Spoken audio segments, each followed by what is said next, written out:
All right, so today we're really diving deep into online security. Mm-hmm. Specifically, that extra step that we're all supposed to be taking, multi-factor authentication. Right. Does it, really live up to all the hype? Yeah. We've got this great blog post from Agility Cyber. Is MFA enough? Not really. Here's why.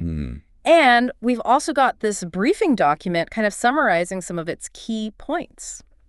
Now we're all used to, getting that extra code on our phones, or you've got to, tap your security key. Yeah.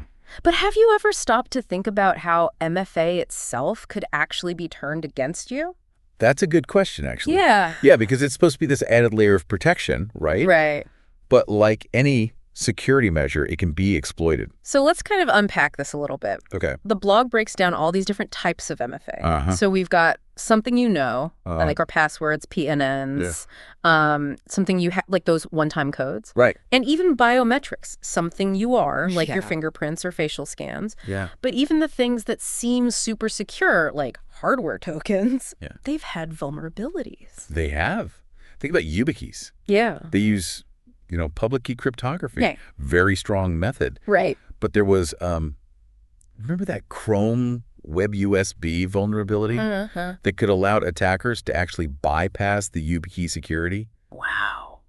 So no system is truly foolproof. So even the toughest security has its chinks in the armor. Right.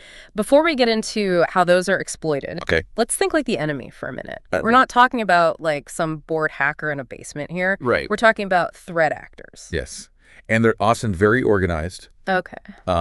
Individuals or groups, almost like business-minded, you could say, with very specific objectives. Interesting. Yeah, it's all about calculated risk versus reward for them. Okay. So they'll go for whatever's easiest. Right. Path of least resistance. Right. Maybe even going for an account that doesn't seem like the jackpot, but it's a way in. Yeah. Agility Cyber actually highlights this thing, cross-site request forgery. Oh, CSRF. CSRF. Yeah. So how does that actually work? CSRF. Well, it can be pretty sneaky. Okay. The blog post actually uses an example of, imagine you click on this malicious link, right? Yeah. Seems harmless. Yeah. But it triggers your browser to do something like, let's say, send money via PayPal. Okay. If you're already logged into PayPal, it happens automatically. Wow. And that bypasses MFA completely. That's a bit unsettling. It is. It's like you're giving them the keys without even realizing it. Right, because you're already authenticated, right, to that site. Right. And then there's cross-site scripting, or XSS, which is about stealing your cookies. Yeah. Those little bits of data that keep you logged into websites. Right. So stealing cookies is like getting a temporary pass to act as you. Oh, interesting. Online. Okay. And then API vulnerabilities are a big one, too.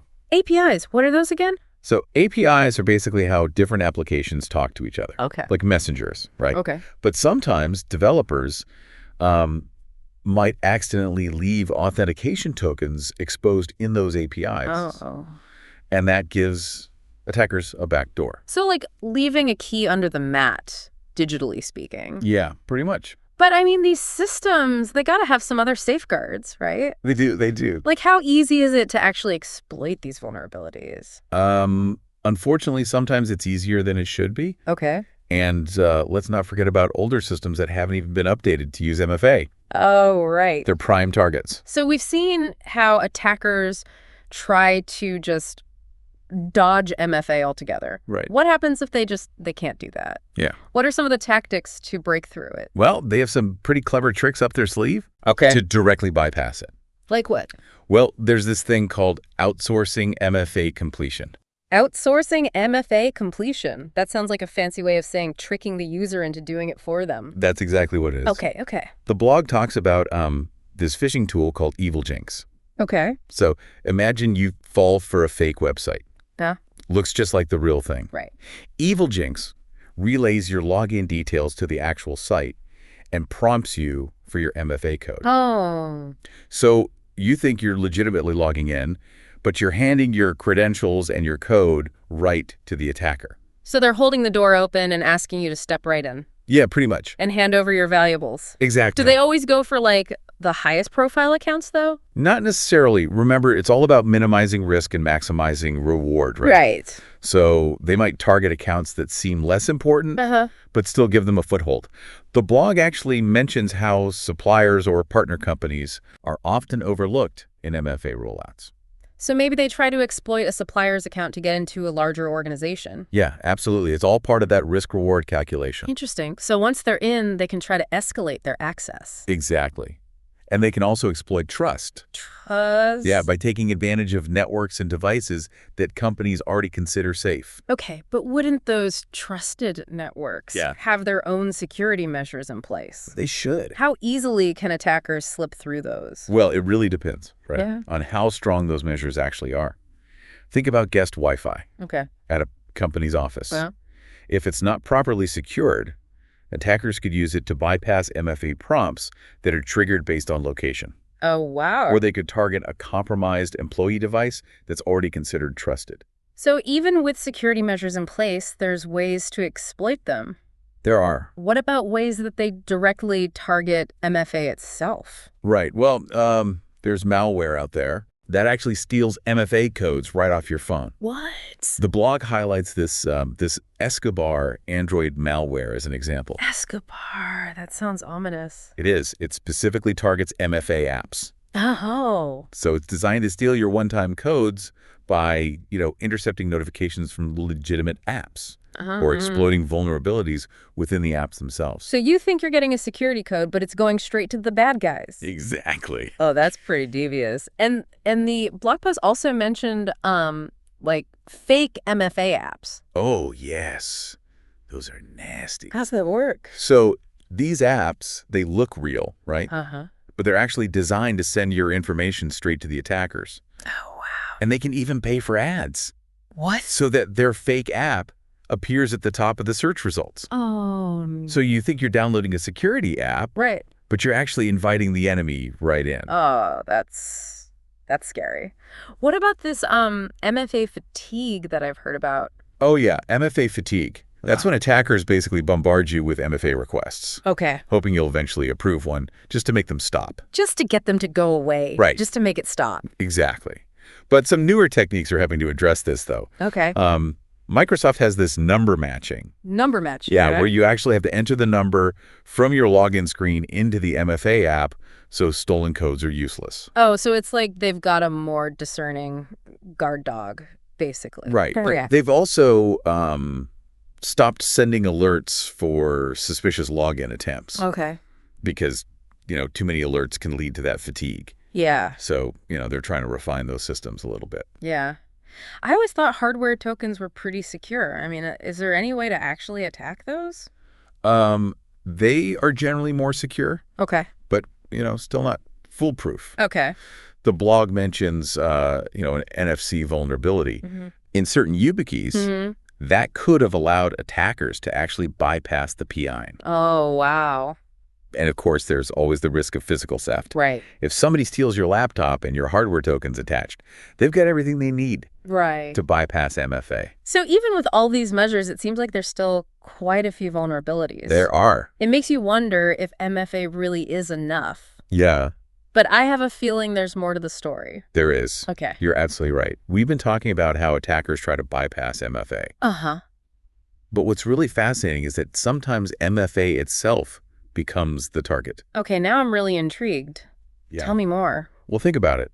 When companies roll out MFA, they often have to set up a whole new infrastructure. Right. Servers, systems, all sorts of things. And that new infrastructure, that could actually create new vulnerabilities. Exactly. Right. The Agility Cyberblog actually calls this new infrastructure, new risks. And these new servers, they often contain sensitive information. Right. Like the shared secrets that are used to generate those MFA codes. Right. And if they're not properly secured, Uh-oh. it's a problem. Yeah. They become prime targets for attackers. It's like building a fortress, but forgetting to put guards on the walls? Precisely. And it's not just about external threats either. Oh, okay. Sometimes these systems can be misconfigured, Right. leaving them vulnerable to attacks from within the company itself. Insider threats. Exactly. Always a concern. Right. And then, companies try to put measures in place Uh-huh. to prevent that kind of thing. But no system is perfect. Right. And then there's the issue of persistence. Persistence. Yeah. Attackers are always looking for ways to maintain their access. Okay. Even if their initial exploit is discovered and patched. Oh, so they want to leave a back door open just in case. Exactly. How do they do that?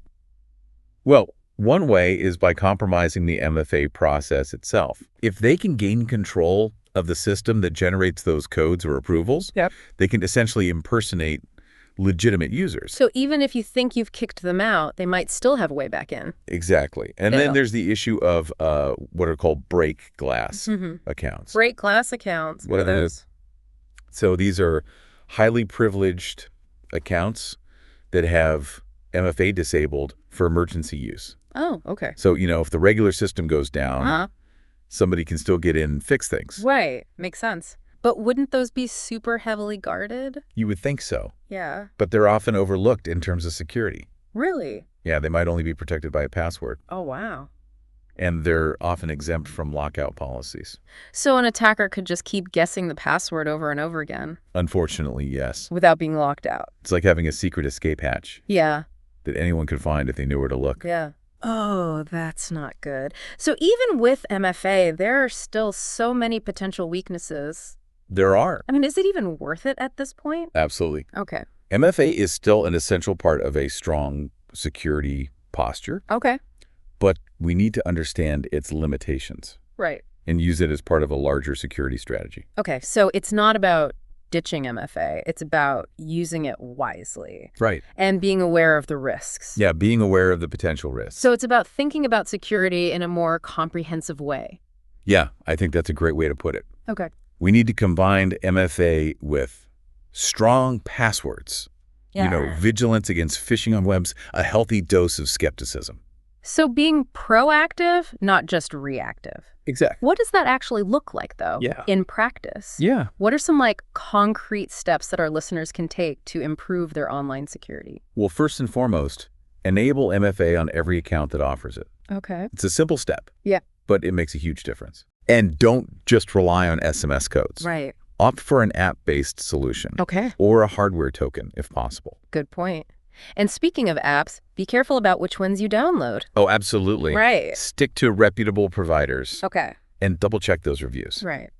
It's also crucial to keep your devices updated. Yes. All those software updates, they often include security patches. Right. Right, that can help protect you from known vulnerabilities. Exactly. And always be wary of phishing attempts. Yes. Don't click on links from unknown senders. Right. Be suspicious of any email or message asking for personal information. Absolutely. It's always better to err on the side of caution. I agree. What if you do fall victim to an attack, though?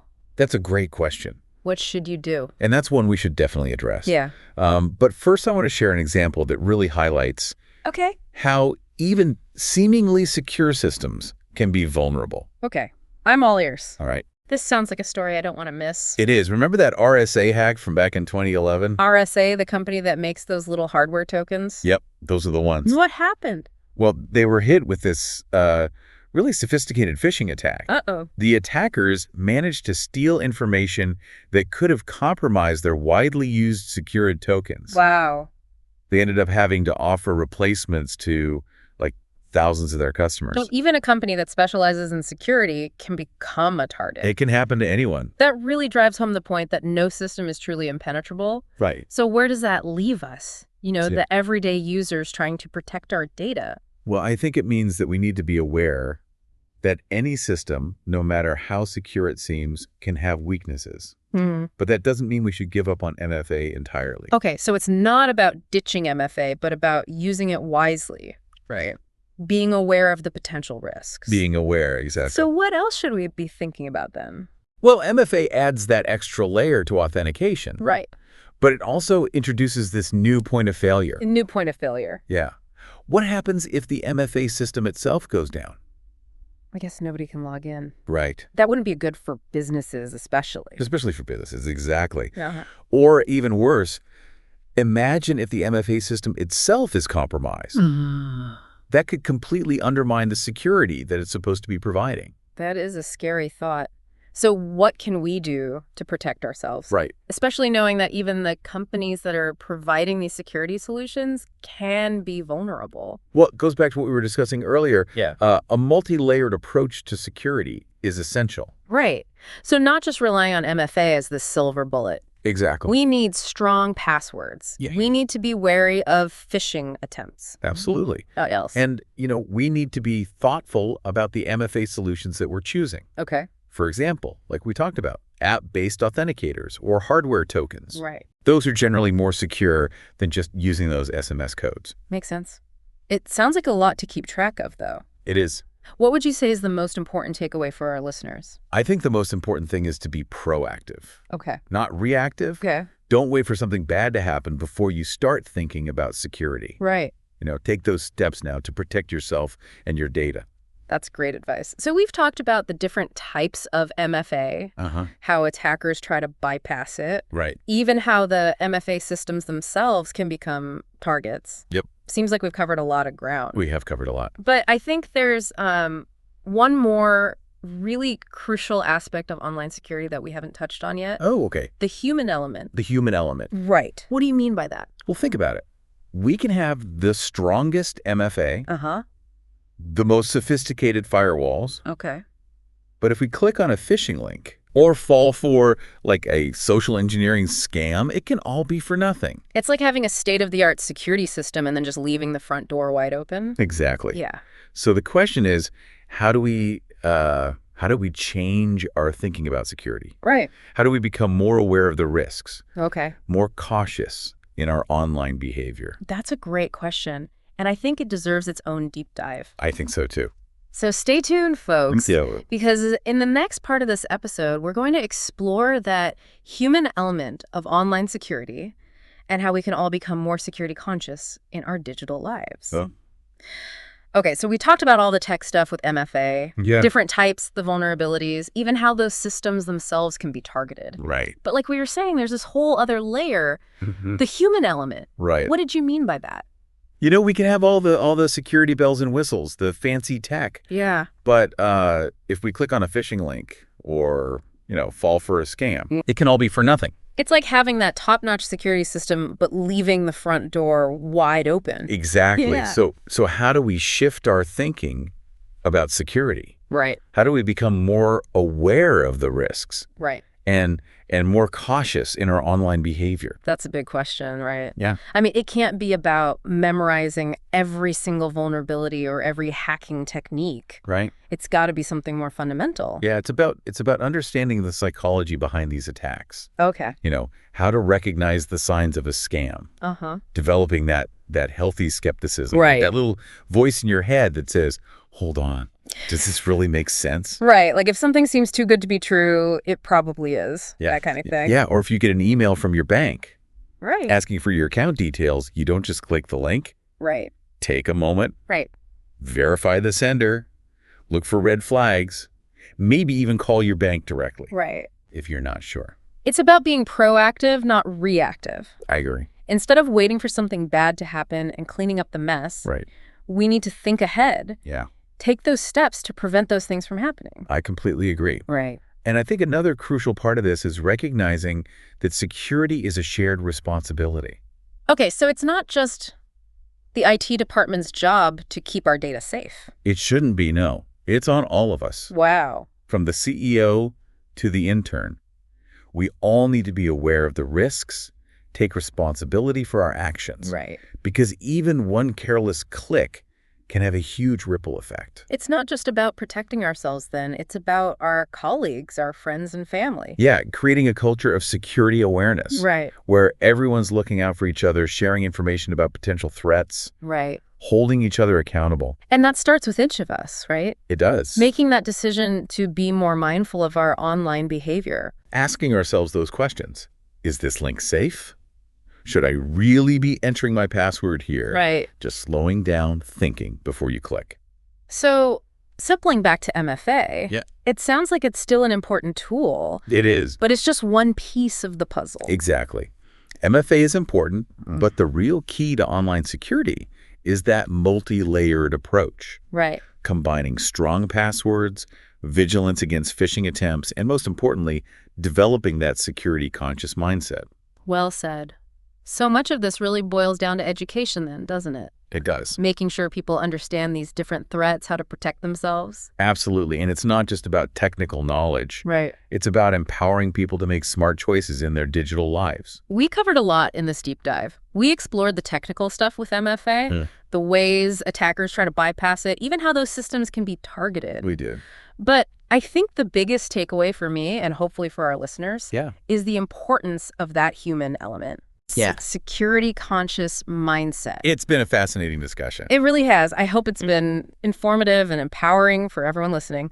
Online security is a journey, not a destination. It is.